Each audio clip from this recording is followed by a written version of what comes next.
I'm running for county commissioner because for too long, our elected officials have failed us in adequately addressing the issues that we face in our community. As your county commissioner, I will get things done. I have 45 years of experience in business and community service. I have a proven track record of leadership. I like hearing myself. I actually sound pretty good like that. Thank you. I appreciate that. Sorry. If you couldn't tell, my next career is going to be comedian. I have the expertise, the knowledge, the drive to address the issues that we face as a community. In 1980, I started a construction company out of necessity. I needed a job. We had a tough economy. So I created a company for myself, I grew up in the construction industry. I built that into a 60-person business. In September 2001, I volunteered to become a first responder at the World Trade Center. There are pictures over there that I took when I was down there. When I was part of the search and rescue operation. I also led, that's the picture of the trucks there, I also led 70 men and a piece of heavy equipment to clear debris from the site. We recovered all 2,965 people in that first week. I moved to Santa Fe. Oh boy, I'm not going very fast. I moved to Santa Fe 20 years ago. I'm a public school teacher. I run and operate an animal rescue and charity. I'm a car guy, a car enthusiast. I love building hot rods. I have a lot of things to say. I have 4 main issues that I work on: housing, public safety, preparedness, and the environment. I look forward to sharing all those ideas with you. Thank you so much. I'm sure you're next. No, actually, we are on the grid. It is Anna Fulton Johnson now. Hi, everyone, and thanks to the League for hosting us this evening.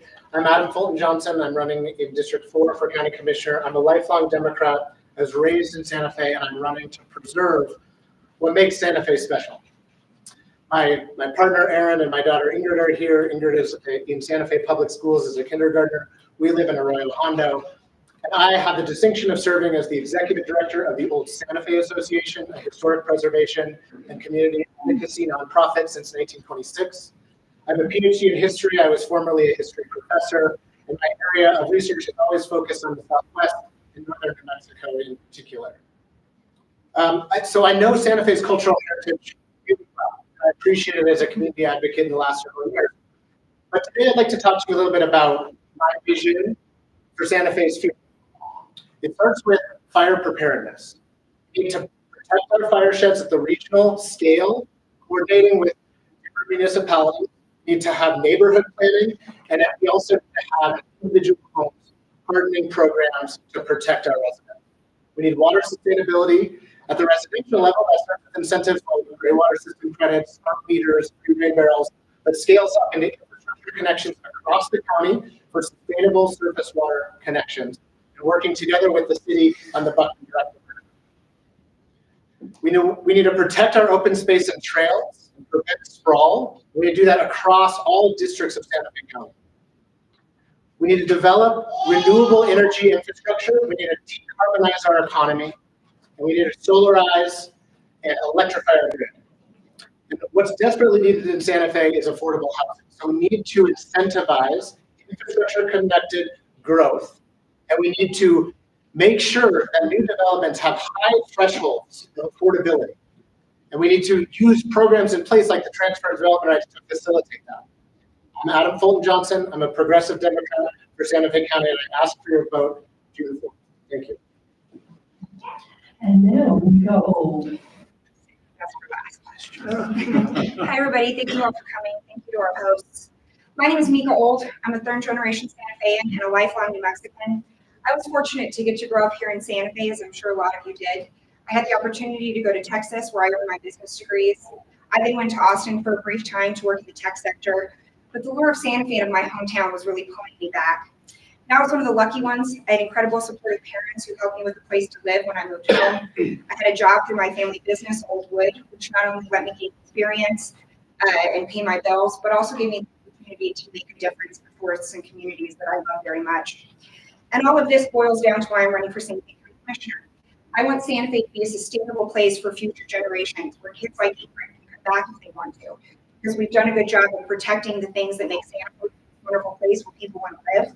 She has a home that she can afford to live in, a job that helps pay the bills. And we have to do things in order to make that happen. We have to focus on water, and making sure we have enough for future generations, on sustainable development, fire mitigation, and preserving our culture and natural resources. I'm very fortunate to have quite a bit of background, both professionally and personally in these things. I'm a small business owner here in Santa Fe, a third-generation rancher up in the Pecos Wilderness. We've had two of the hottest burning forest fires in U.S. history on our family ranch. And let me tell you, when that wall of flames is coming up over the mountain at you, you want somebody next to you that's been there. I've also worked in EMS here in Santa Fe and also in the nonprofit sector, both locally and overseas in Africa.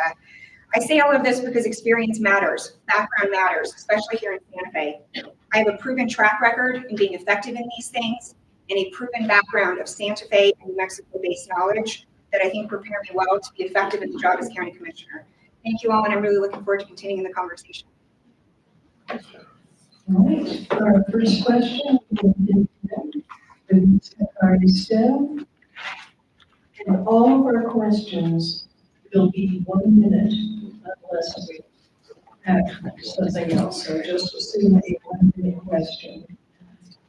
And this one is, what should be the highest priority of the county commissioners?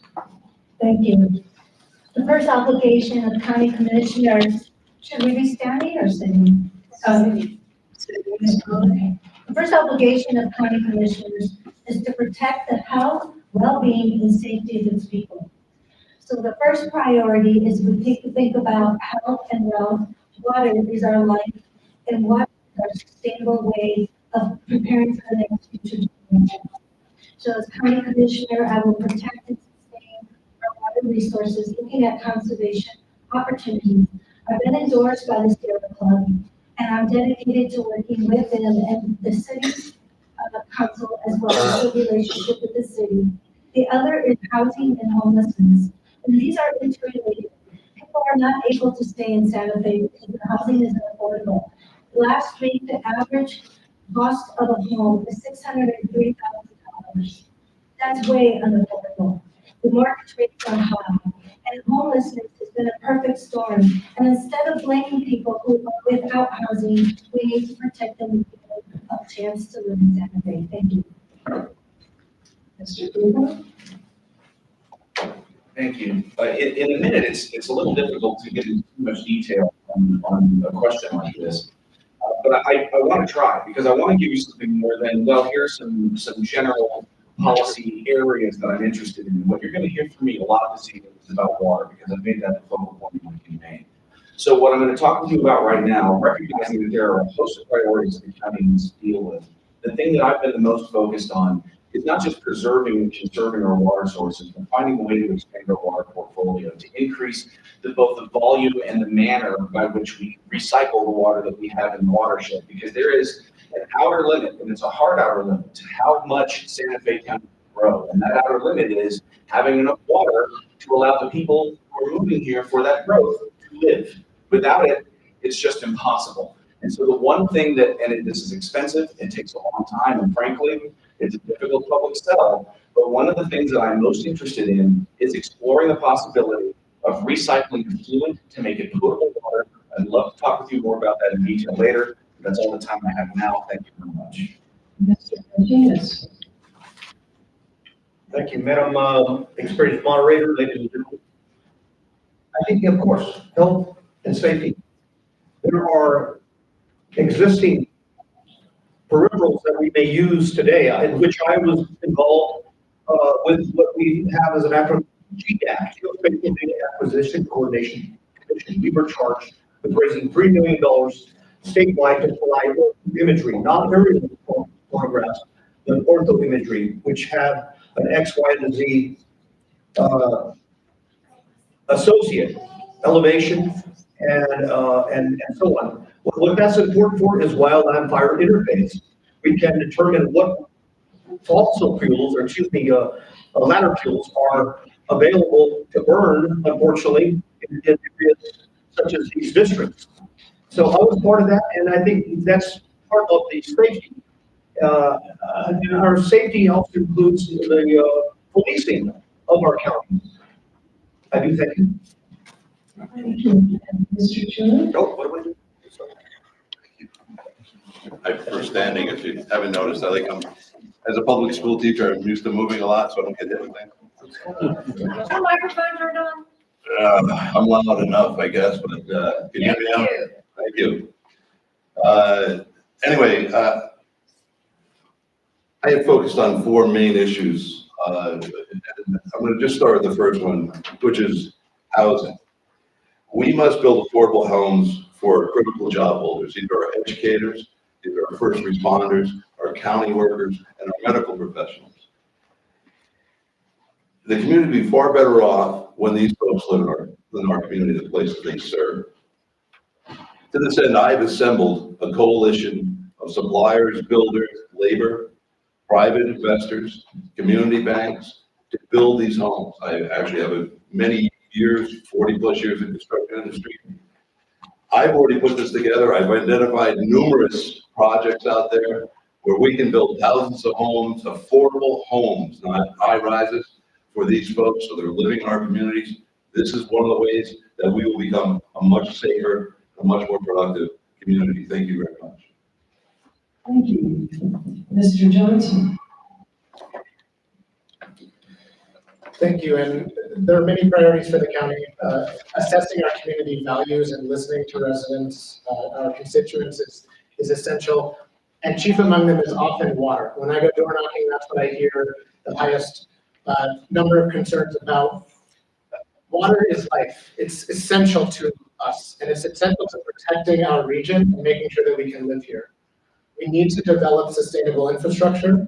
We need to develop affordable housing with smart growth on those infrastructure connections so that we can have a carrying capacity for our town that allows us to grow with evidence-based projections into the future so that we know how much resources we are using and tracking that to growth. So water is our future. We need to make sure that we protect that resource and we develop infrastructure and technologies to reuse and make it as sustainable as possible, that resource. Thank you. Ms. Old? Wonderful question. Of course, all of these things are very important. My number one priority for the county, however, is fire mitigation and ensuring that we have a fire-resistant forest. As I said, we've had two of the hottest burning forest fires in U.S. history on my family ranch. We work closely with somebody called the Collaborative Forest Restoration Program to ensure that we're doing things based in scientific, sustainable forestry. In light of that, I would require for all prescribers on-call air attack. So in case something gets out of hand with one of these prescribed burns, we can immediately take care of it, as well as 24/7 on-site oversight of these fires. I would also like to work with the rest of the county to create a program based around firewood to utilize some of the material that we're taking out of these fires, in the forest, in an effort to make them more fire resistant. Thank you. Thank you. Our next question. Do you believe applicants for county permits should be allowed to permit residents from the technical details of new energy projects from claiming they are trade secrets? Again, Mr. Cooper. I was trying to hand the microphone to Lisa. That's kind of a difficult question to answer in the abstract. As an attorney, I've actually handled more than one trade secret case, and sometimes the concept of what constitutes a trade secret can be a little bit slippery. That, of course, is in the legal context, but here we have an overlay that's vitally important, which is ensuring access by the public to the workings of the government. And transparency is the lifeblood of democracy. Knowing what your elected representatives are doing and why they're doing it is important to make informed decisions to the citizenry. So for me, it would have to be a pretty compelling case that the business that's proposing whatever this energy initiative would be, you say to the county, look, this is a trade secret. If this gets out into the public, it will ruin my business. And for me, that's gonna have to be a pretty high hurdle to clear to overcome what I consider to be of paramount importance, which is the ability of the citizenry to know what the government's doing. So no, I would be amenable to an exception, but I think it would have to be exceedingly narrowly defined. Thank you. Mr. Martinez. Thank you, Madam Moderator. Yes, it's extremely important, and I think transparency is paramount in terms of what is happening in county government and city government. I mean, bottom line is we need to collaborate. All entities, state, federal, guild organizations, we need to collaborate and know what is happening in our communities. I think we can do a better job in terms of decisions that are made at the commission level, not at land use level. Land use may make recommendations. I think that we need to keep an idle hand on that and be as fair as we possibly can in doing so. Thank you. Ms. Cancari-Stone. Thank you for that question. I'm going to talk about ethics and transparency in government. So when we're thinking about solar power, we're a solar state. This is our future. There has been an issue with the AES company and not being transparent impact of those batteries on the community. There's 800 acres of private land, so we're talking about running well and power. And our communities deserve to be able to have equal access to impact reports on the environment, on their home, and on people. So I do not agree that those who are levels of being into getting information are reviewing. We all need to have the same information at the same time. Thank you. Thank you. Mr. Johnson. Thank you. Yeah, these questions about transparency is key in these land use cases involving big projects where there are a ton of unknowns. We have to have clear-minded, sober community conversations, which our values come to the fore about the sort of large-scale, utility-scale projects that affect our region and that do have potential impacts for ecosystems.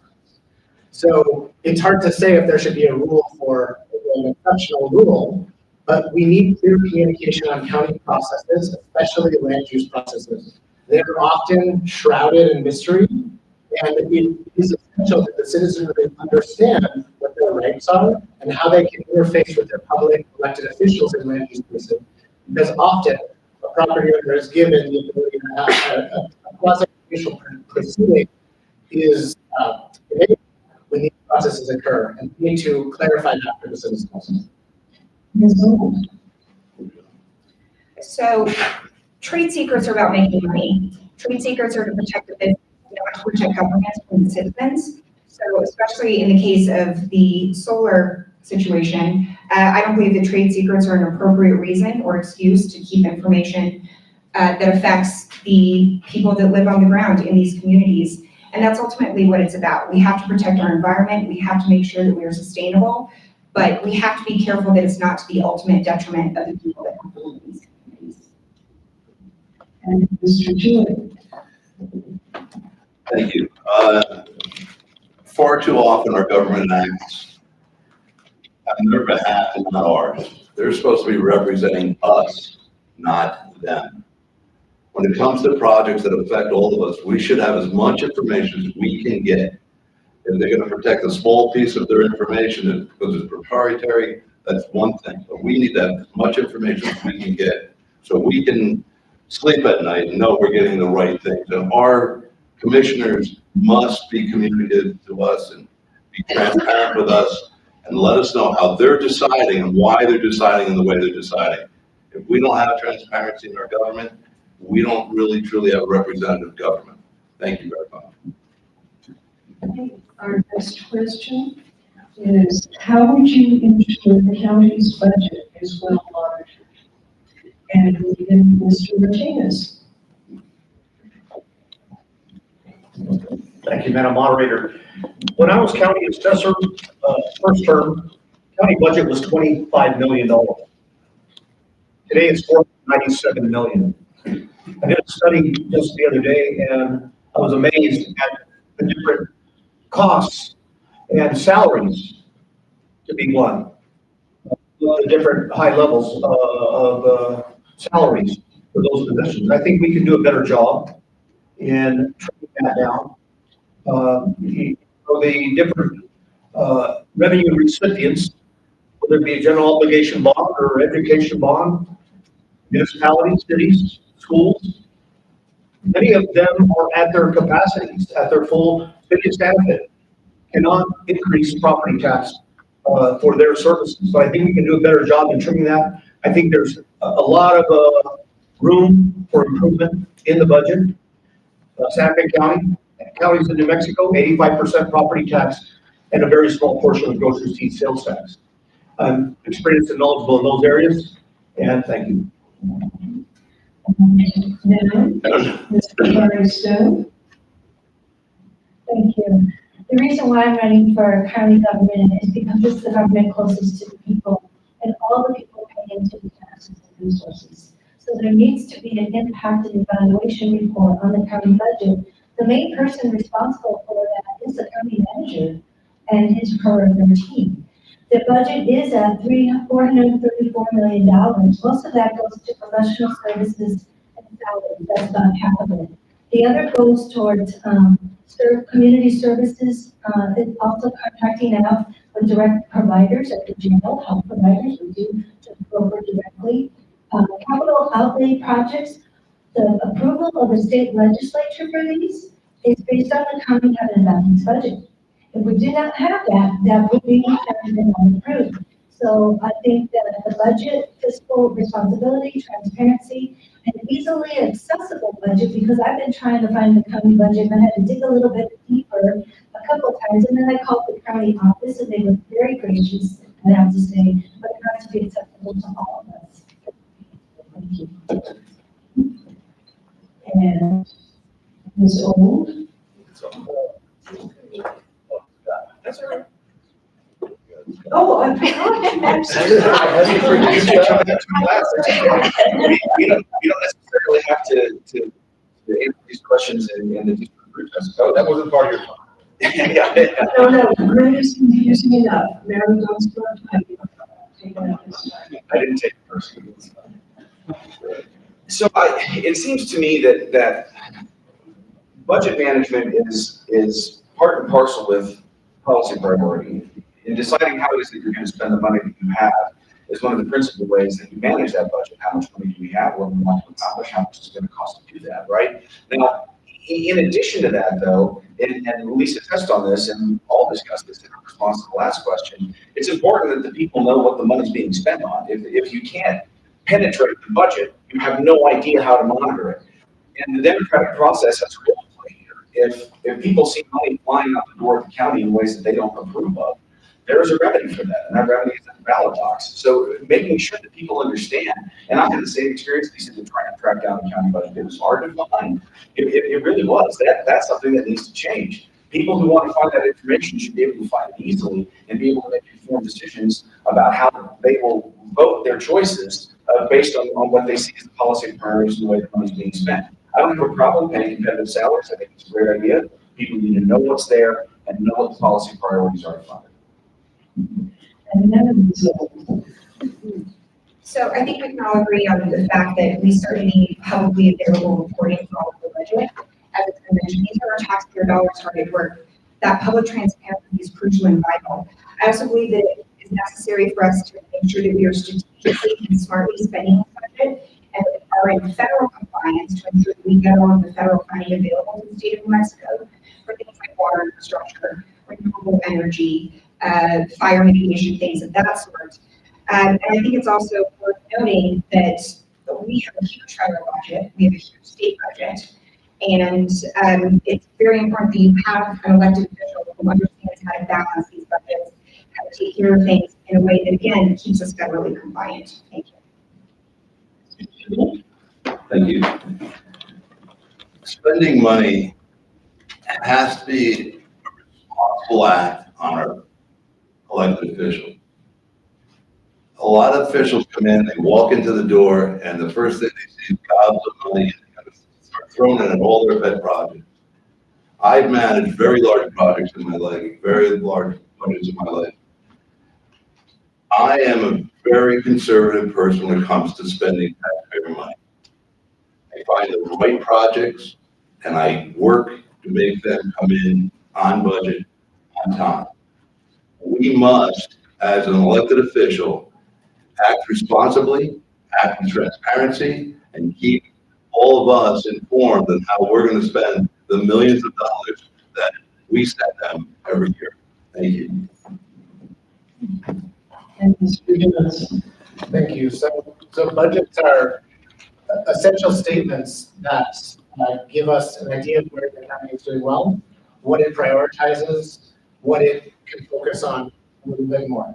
When the county commissioners receive budget from projections from the county manager who works at their pleasure, they have the ability to initiate conversations with everyone about what those priorities are. So we have a picture of where we devote resources.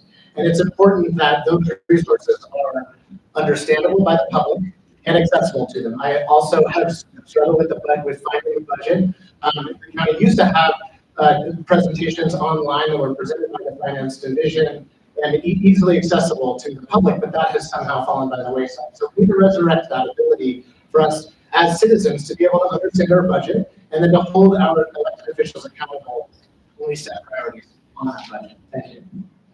Thank you. Our next question, how can our county increase access to broadband internet? And we'll start with Mary Smith. Thank you for that question. Well, everybody was doing social restrictions and during the COVID pandemic, I stepped up to the plate to work statewide to make sure that our diverse communities across New Mexico, rural, urban, communities of color, were able to push their priorities forward in terms of policy impact. And one of those priorities was closing the digital divide and digital inclusion. The county plays a role in intergovernmental collaboration. And I am a unifying one for this to work with the city, the state, and the federal government. The feds have a role working with private industry. We also have to look at working with our tribes to cross lands in terms of broadband access. We know that the digital divide has impacted our children in terms of their educational advancement. So we want to be sure that communities have access to affordable commercial broadband and that we have some sort of government assistance to that. Thank you. Mr. Buchwald. So some of you probably know that part of the infrastructure bill that the federal government passed a few years ago included a huge chunk of money for exactly this, for expanding broadband access. It expires literally today. And starting tomorrow, people who were depending on those funds in order to get that broadband access are going to have to be paying, in some cases, 2 to 3 times what they had been paying when that money was available to them. It takes money. In some cases, it takes some building out of infrastructure as well. But you can't expand access to broadband without having the money to do that. And the county is a little bit limited in what it can do directly to provide those services. But the county does have the opportunity, and I think this is what Lisa was referring to work collaboratively with those governments, the federal government, state government, that do have the constitutional authority to gather that money and spend it in a way that guarantees that access to broadband. And the county has a role to play in that, for sure. The county also, I think, can do some with land use priorities as development occurs to ensure that there's additional broadband access as well. Mr. Martinez. Thank you, Madam Moderator. Yes, it's extremely important access to important information, especially in the rural areas of our county, off the grid locations, traditional communities.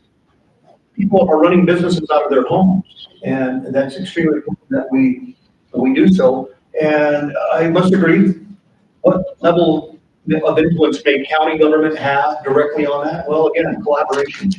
We all need to get together, municipalities, cities, counties, and the like, state government. And I think in a business-minded scenario, we need to influence that type of growth for the betterment of our communities. Thank you. Thank you, Mr. Jewell. Thanks. Remember to turn it on at that. As a public school teacher, I know how important it is to have information and to be able to understand the world in which we live. The reason we're not having the broadband expansion that we really have, this will go back to what I spoke on earlier. Our county government has failed to implement things that we really need them to do. One of them is getting broadband access to all these folks that need it. A child stuck in COVID who cannot get access to information, the child is going to fall behind. I am a person who identifies an issue, sees a problem, finds a solution, and implements that solution so we can find the right way to get our board and positive direction. Thank you. Thank you. Mr. Johnson? Thank you. So high-speed internet is an equity issue. It's an issue where the most marginalized, the most rural members of our community are left out of the picture, left out of an economic development picture, out of an education picture. And we need to make sure that we give them access to broadband. The cooperation, which was mentioned before, is essential here. When we develop water infrastructure, sewer infrastructure, or electrification infrastructure, we need to cooperate and coordinate with broadband service providers to develop that. Bringing broadband lines out into the county and making all of Santa Fe County more equitable. Thank you. Ms. Old? We all agree that information equality is really vital and important, especially now in the age that we live in post-COVID. I've been having wonderful conversations with folks like Commissioner Justin Green, specifically around the concept of bringing broadband to our rural communities. For District 4, that's around Glorieta and Laney. I'm very fortunate to have grown up both in Santa Fe County and in San Miguel County. I work professionally in San Miguel County, and I had the experience and the relationships with all the entities, both in Santa Fe and in San Miguel, to work collaboratively to make sure that we are not duplicating efforts and that we're ensuring that we are appropriately handling this in a way that, as we said, brings equity and equality to the region, specifically around our rural areas. There's also quite a bit of USDA grant money available specifically for broadband in these rural areas, and that would be priority of mine, is to make sure that we receive the appropriate funding for these projects. Our next question. We talk about transparency and access to information. Where would you like to see this information housed and distributed from to our community? And we will begin with That's a pretty good start from the last question. I mean, obviously, the quickest way to get that information out is electronically, but as we were just discussing, there's some challenges to making sure that everybody in a county that has both rural and urban components is able to access that information. But at baseline minimum, that information needs to be made available electronically, and the public needs to know how to access it. Now, getting the information to the public about where the information is housed, how it is that you find it, that can be kind of difficult too. I mean, when I was trying to find the county budget, I don't think the county was trying to hide it from me, but that didn't make it any easier for me to find. And those kinds of things can sometimes be difficult to navigate. But that's one place that the information needs to stay, and that's one way that it needs to be able to be accessed. But you know, there's also the good old-fashioned United States Post Office that can reach people who struggle to access broadband the way that some more privileged residents of the county are able to access it. And that information needs to go out. The county needs to keep it, and the county needs to let people know where it is. Mr. Martinez. Thank you, Madam Moderator. Ladies and gentlemen, at the time I was the first Santa Fe County assessor, first assessor actually in the state to create a satellite office system. Edgewood, for example, those folks had to come to Santa Fe to do their business. We decided to go ahead and set up the mayor's office with the municipality's agreement we set up a computer terminal, and we copied all of the maps in that area so that those folks just needed to go down the street to the mayor's office. I think we need to reinstitute that and have availability to access the important information, simple building permits, protest forms for the assessor's office, and the like across the spectrum. Unfortunately, that was taken down. I think there's a need for it because people just need to speak to somebody in person to instruct them, to have the forms, the proper forms filled out, and then have a person, not every day, maybe once a week, but have satellite offices to distribute information to our constituency on a regular basis. Thank you. Mr. Curry-Stowe. Thank you for that question. With my current role directing the National Research Center of Excellence, one of the things we really focus on is the translation and dissemination of knowledge and information. This is critical in a time where information is being suppressed and we're working on the disinformation of communities of color, rural communities, and who is who. I want to talk about the types of mechanisms needed to make sure District 2 and Santa Fe County and each of you have information. Number one, seniors don't necessarily use the internet all the time. If they do, they have a family member at home. That brings us to the schools. People who have children and they have interface with the schools can get information through that way. Through community projects, through the grocery stores. Everybody goes to the Walmarts. Everybody goes to the grocery stores. We have to get information out to the community. People use radio, newspaper, you have to pay for it, so that's not necessarily free. And finally, we have to have information in Spanish language and other languages that people can speak, as well as a sign language. Thank you. Mr. Johnson.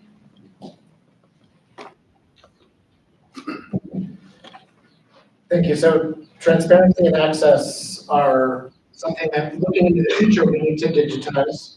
We need to make sure that there is a clearinghouse or an online portal, something like a social media platform, where the citizens can access information about their government in a coherent way, with service representatives who can assist those in our population who are less familiar with this technology, or for those who speak a language other than English. We need Spanish language interpretation and other forms of interpretation available to folks in this case.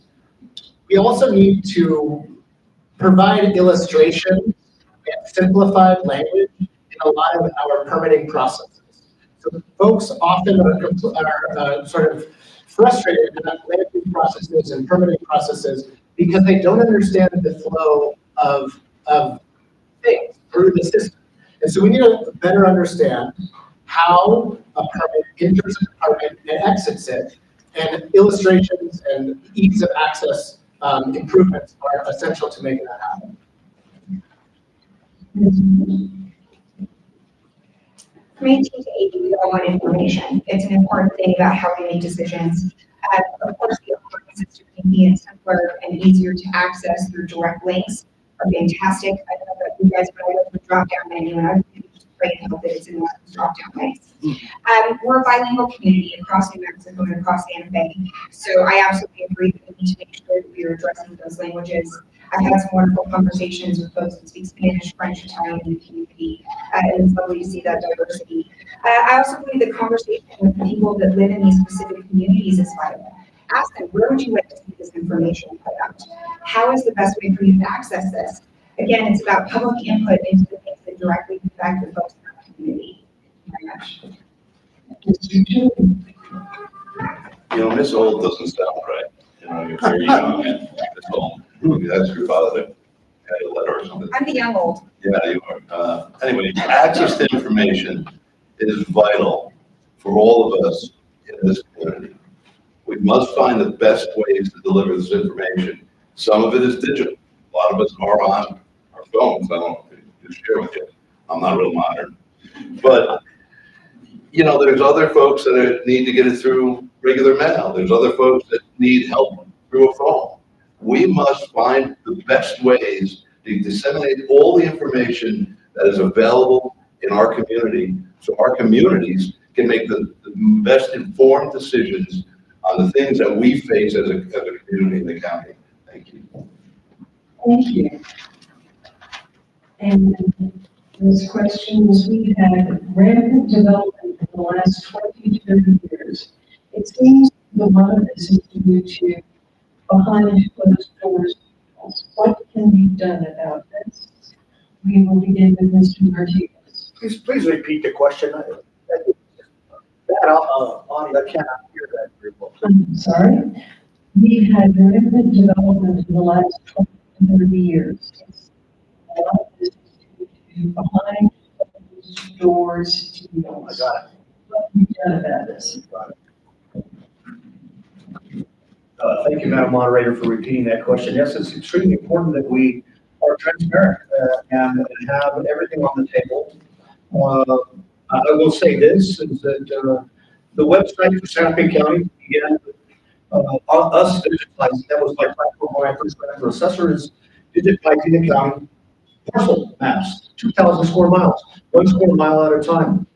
That information is extremely important to everybody. But on the web also, we need to have much more information out there that is transparent on decisions that are made. Not everybody can make Santa Fe County Commission meetings, so we need to do a better job. I think that development in the counties, people say we don't have enough water, we just need to protect what we have. The aquifers where I live, for example, are very well, but I think we need to just pay attention to that and be more transparent. Thank you. Thank you. Mr. Garcia. Thank you. Responsible development is something that the city and the county work together on. And this is really critical. I think when we were all locked down during COVID, we kind of started getting out there and kind of departments. That's going on. I've been going door to door. We've got 2,140 doors to hit. And this is what people are very concerned about in the backyard. We have a community called development, and they destroyed it in decades to deny that. So we need some trusted partners, including the Santa Fe County Planning Land Use Department, the Commission, the Chambers of Commerce. This is all hands on deck when it comes to development. We need transparency, that people stick to each other, and that we don't have the supply demand, that we continue to do the demand, and the question of who's making money. In development, there's winners and losers, and our communities need to be the winners. So I think we need to also have transparency with the county and the annual reports of what's affordable housing, what's not, and how much development are making. Thank you. Thank you. I'd be happy to talk generally about affordable housing, land use, and how it's related, but in terms of stopping behind closed doors deals, I just want to make sure that I understand the question, because I don't really know what it means for a deal to be done behind closed doors, but whatever it means, the solution is to open the doors. And this isn't a complicated question, right? If there are land deals going on that the public is unaware of, that are being shrouded in secrecy, the answer is to shine a light on them. And that's exactly what the county needs to be doing. Again, the public who's voting for those officials who are making those land use decisions and making the deals that they make to allow that development, they need to know what the deals are. They need to know what the basis of the deals are. They need to know where money was flowing, who was getting contributions, who was involved in the decision making. All of that information needs to be public, and it is public. By law, it is public. Those are all the records that touching those kinds of decisions are all public records by law available to the public. So if there was a problem with transparency, what the county needs to do is be more transparent. Ms. Old.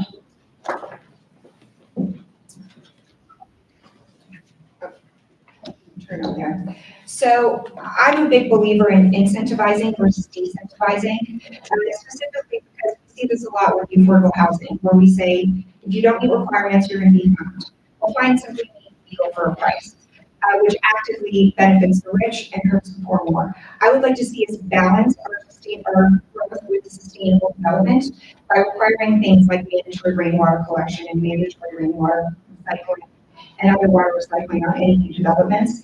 It's also important that we streamline all of our land use code so that these backdoor deals are not necessarily more advantageous.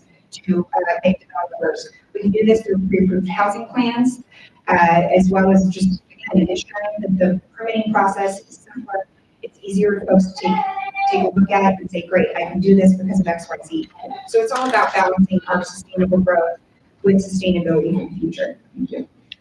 Thank you. And Mr. Chuan? It seems like the last series of questions have all been about transparency and how our government is representing us. As I opened with my opening statement, I don't believe our county officials have been very transparent with us. I think there's things that have been happening that unfortunately have benefited few and have not benefited all of us. We talk about disseminated information. I think we should always have access to that. Anything that has to do with a backroom deal, and I'm Italian, I kind of know what that means. That's just not, should never be permitted in county government or any government for that matter. The people who are being elected, we must look at. You doing these forums, we've done a number of them now. This participation will get us the right representatives, get us the right people in government, and hopefully we can eliminate this backdoor dealing. Thank you. Thank you, Mr. Johnson. Thank you. So the reason that we have rampant development over the last several decades has been a broken land use code that prioritizes the development of luxury homes over smart communities, small walkable parcels, pocket developments, any kind of innovative design. It sort of stifled creativity in the land use process. So when folks came to town and wanted to buy a plot of land, they said, oh, well, the easiest thing to do is actually to build a mansion in the Tucson style or the California Mission style, and detract from the way that Santa Fe looks and feels. What we need is to modernize our sustainable land development code in the county. We need to prioritize smart planning on infrastructure that's more sustainable, that's transit connected, and that's sustainable, so that we, going forward, can develop a Santa Fe that works for all of us. Thank you. Thank you. What question do you wish had been asked? And how would you have answered it? Or how would you answer it? And we'll begin with Mr. Curtis.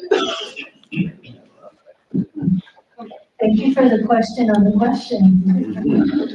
Running for county commission is a call for leadership. I'm stepping into that call as a public servant for 35 years and that long-term lifetime member of Santa Fe. Leadership, the question I think we should be asking people is not just siloed issue based. It's how do you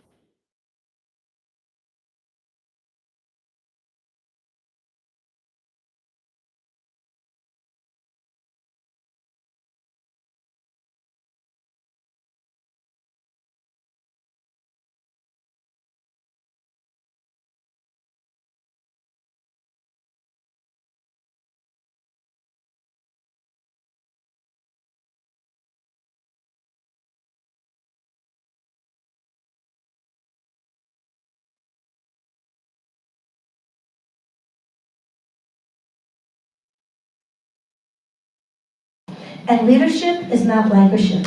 You have to be a champion and take a stand. Thank you. Mr. Chuan. I think the question I would have liked to have heard was, would you like to stick around a little bit after the forum talk? Because having 1 minute to answer questions this substantive is a real challenge. And it's great to get a little bit of flavor of who it is that's sitting up here today and some of their positions on some of these issues, but there's a lot more to be said. And I would really welcome the opportunity to talk to everybody in the room, even if you don't live in District 2, because I want you to get a sense, a deeper sense than you can get from those 1 minute questions and answers of who I am, what I'm about, what motivates me, and what my vision is for the county. Like I said earlier, my number one issue, and it's probably the number two issue also, is water use, the preservation of that resource, and the expansion of the county's water portfolio. I'd love to talk with you about that. If you have questions about land use, I'd love to talk with you about that. If you have questions about just my background, who I am, what I've done, why I'm here, I would love to talk to you about that. So let me say, will any of you stick around after the forum and talk to us a little bit? Martinez. Thank you, Madam Moderator. Yes, I think institutional knowledge, I wish that a question would have been asked about how deep do we know county government? I think we need to elaborate on that because this should not be a training ground for a newly elected official. You gotta hit the ground running. I have that experience. I have been through the trenches from the bottom to the top. I came in as an enumerator in 1984, collecting data from records. 2006, I'm president of the New Mexico Association of Counties. In between, my knowledge institutionally of land use, planning, assessment administration, tax policy, the budget process, implements of what county administrators, county commissioners, city councilors, the mayor, all of those increments. What does it mean? You have to know those types of things. You cannot be a training ground. So I wish to simply illustrate that. There was another question as to how deep you know the county. I know through administrative code and statutes that govern county government. I live like back of my hand, and thank you. Mr. Chu. Thank you. There's a number of issues that I would love to talk about: public safety, preparedness, our environment, and how we are prepared and what prepared us and qualified us to be a county commissioner. My experience is well documented. I'm clearly a lot older than my opponents, and I think experience, qualifications, character, and our vision are so important for what we're going to do as a service in this community as county commissioner. Please look at all of us. Find out who we really are. I'm with Scott in saying I'm willing to do these as long as they take. My normal forums are an hour and a half, if you believe that. But I really think that if we know who we're voting for, we will get the right people in representing us. I believe my experience, my qualifications really help me become the best commissioner. Thank you.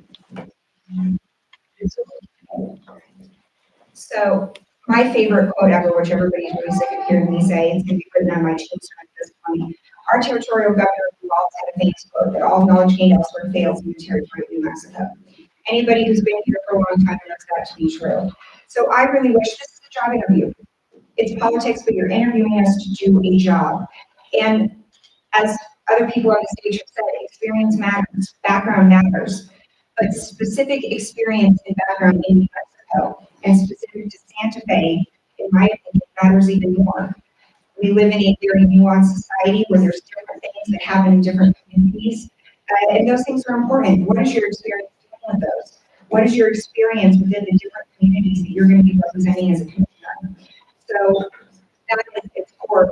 Look at our resumes. Look at the things we stand for. Look at the things we've been involved in the past. Again, experience matters. And Mr. Johnson. Thank you. So I wish that I had been asked, how do you improve public and behavioral health in the county? And I would answer that by saying we need to bolster the Santa Fe County Connect program, which provides the most vulnerable and marginalized in our communities with resources and access to services like the LifeLink, which I toured yesterday. I'd also like to have been asked, what sort of civic engagement have you been involved in? I'm a member of the Land Development Code of the city, so updating that and modernizing the city's land development code, I would like to do that in the county. I'd also like to know how the city and the county can work together, because really we're all one. We pay gross receipts tax and property tax in both entities. So what can you do? And I've been door knocking with Councilor Alma Castro. I think that shows, in short, an ethic to work together, to communicate and to shed egos, put them aside, so that we can work on really important projects like water sustainability, like fire prevention, and like affordable housing. Thank you. Thank you. And I'm afraid that's all the time we had for questions. And we had many excellent questions waiting. It's now time for the candidates' 1 minute closing statements in reverse order from the opening statements. So it's all you are up first. Thank guys so much for giving up your evening to be here. Thank you to our host, the League of Women's Voters. I'm not running for county commissioner because I have any political aspirations beyond this. I'm not running for county commissioner because I need a job. I have a couple. I'm doing this for the sole reason that I love my community and I love my hometown. I see the reality of what Santa Fe is and the reality of the things that we can do and accomplish together through collaboration. This is a job interview, as I already said in the last question, and I would ask that every person in this room look at the background and experience and resumes of every candidate on this stage. In fact, I posted my resume on my website so that everybody can take a look at the things that I've stood for and the things that I've done. And I think that if you do that, you'll see that I am as diverse as the district that I would like to represent as your next county commissioner. I'm ready to put my experience and my background, specifically here in Santa Fe and in District 4, to work for the district as well as for the rest of Santa Fe. And thank you guys all so much for being here. It means the world to all of us on stage. I know that. Mr. Johnson. Thank you. So for many years, my father was a child and adolescent psychiatrist, a public-facing psychiatrist. He passed away from cancer in 2021. He was committed to behavioral health, public health in New Mexico. He's also committed to open space and trails. He would have been a terrible politician. So I'm stepping up to the plate in his honor to work on environmentalism goals, to work on water sustainability goals, to work on fire prevention goals. And I want to quickly, in closing, just give you a little bit of the pragmatic, because that's what my dad was. He was pragmatic. So when we talk about renewable energy or we talk about water sustainability, we want to talk about using resources from the Inflation Reduction Act, having bilingual training for both consumers and commercial entities that sell those products and the labor that installs them in between. That'll promote economic development and give us and move us towards our sustainability goals. We also want to make sure that we, as a community, engage in community conversations about our values. I'm Adam Fulton Johnson, running for County Commissioner, District 4. Hope you vote for me on June 4th. Thank you. Mr. Schumer. Thank you all for being here and giving up an evening to listen to us on our platform. Again, I wish we had much more time. I have very deep, detailed plans on the things that I really believe are important: housing, public safety, preparedness, and our environment. Elections must be about experience, qualifications, character, our vision for what we see as a positive move to the future community. It cannot be about family money and false claims. I have 45 years of experience in a business, in a community service. I service this community. I volunteer often. I believe in being a good steward of our money. I have a proven track record of leadership. I have a proven track record of accomplishments. I have the expertise, the knowledge, and the drive to be a great, or a good at least, and an honest county commissioner. My name is Stephen Chuley. With your help, I will be the next county commissioner representing District Number 4. Thank you so much. Mr. Martinez. Thank you. I'm a multi-generational Martinez. I got a 40-page, a 1940-page article on my great-great-great-great-grandmother, Maria Domina de las Nieves Luján de Romero, born in 1795, died in 1904, 109. George Washington was president when she was born. Theodore Roosevelt was president when she died. That's important to me. I have deep roots. We had a reunion not long ago, 594 people. That wasn't all of us. I was meeting people. I'm here, make no mistake, I have a late son, 3 years ago June, accomplished artist, featured musician. He wrote 10% of what happens, 90% of what we do about it. Make no mistake, my institutional knowledge that I possess is absolutely invaluable. After all, what is invaluable is that which, although is intangible, is what is left as a part of others, or carried away as a part of myself. I am Benito Martinez, your best choice for Santa Fe County Commissioner, District 2. Thank you. Mr. Fuqua. Thank you again, everyone, for being here. It really does give hope to the spark of democracy is this many people interested in a forum for county commission candidates. And really, I can't thank you enough for taking the time to come out this evening. I guess what I would want to leave you with is unless you're willing to stick around and talk to me later, do something different. I am driven by a desire to serve the public. I served 2 terms, like I said earlier, under Gary King, a man that I watched with my own eyes do things that he believed to be politically costly to him, but he did them because he thought they were the right thing or they were what the law required. And he was right across the board. It was the right thing to do, it was what the law required, and it killed him politically. But he did it anyway because he was a committed public servant. That is the model to which I aspire. I am driven by a desire to do right by the people with whom I share this community. And if I could leave you with anything as you go out this evening and you're making your decisions over the coming weeks about who you're going to be voting for, I am a voice for the people who live in this district. I am interested in what you think, what you need from the county, what it can be doing better for you. Please let me know. Scott Fuquay, County Commission District 2. Thank you very much. And before we hear from our final candidate, I'm going to ask you all to hold your applause until we reach the very end of the forum. Mr. Bernstein. Thank you. I'm the public servant. It's not how many years you have an experience, it's how much impact you make. I'm the candidate that walks the talk. I have a policy background. I've served Senator Kennedy and worked on policy at the national level, Medicaid reform, Indian Health Care Improvement Act, the Community Health Center Improvement Act. All these come from the war on poverty. I've worked and served our state legislature, our Democratic Party, fighting for educational reform and the Educational Study Committee. I've worked as a frontline mental health therapist, so I know what it's like to be in mental health and behavioral health. I've worked at the state level in behavioral health reform and looked at the behavioral health system. I've also worked as an educator, and I know what it's like to have a workforce, public health as well. I am ready. The job started when I filed.